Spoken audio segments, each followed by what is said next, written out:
Hi, in Venus Retrograde Part 2, I answered Jolie's Blystone's question about what if she didn't have Taurus, Libra, and Pisces in the chart.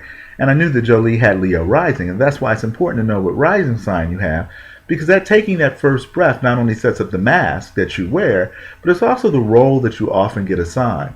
Think of the rising sign as that's the sign that you have in training. And when you're spiritually motivated, then the rising sign is that element. You have that energy at your disposal when you are conscious and in the present moment. As Seth and Jane Roberts says, the point of power is in the present moment. So let's say that you have a fire sign on the ascendant, Aries, Leo, or Sag. You have this spiritual energy at your disposal to be in the moment, to get fired up, to get passionate about your own individual and subjective perspective. But paradoxically, the more individual and subjective you are, the more aware you need to be of your environment and how you affect that environment.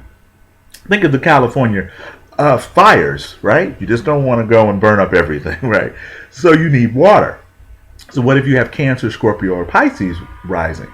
You might have an initial resistance to engaging into the environment until you feel comfortable. Remember, water signs run on soulful feelings, the connections that we make.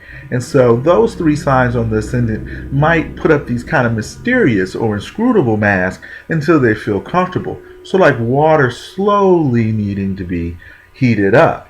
So if you have Taurus, Virgo, or Capricorn on the ascendant, that's Earth, you may want to go to the environment and try to physically control it, to make sense of it, to kind of bring things into manifestation. So there's a tangible kind of Earth scientist part of you when you have those three elements or signs on your rising sign. And then last but not least, air, Gemini, Libra, or Aquarius rising, you're going to be trying to bring people together, to be one of the reasonable people, to share information, sort of like the internet, basically. And one good analogy to think is Gemini is when communication becomes common. In the late 19th century, the telephone was not common communication.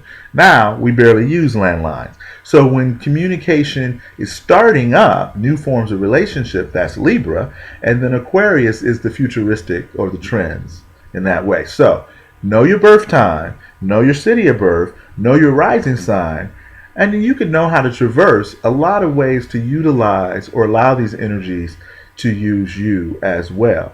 So since I talked a little bit about the fixed signs of Leo, Taurus, Scorpio, and Aquarius in the introduction part 2, and this one covered what is important about knowing your rising sign, then the next one we'll talk about how the other 8 signs that I haven't discussed this Venus retrograde will affect them. Thanks for listening.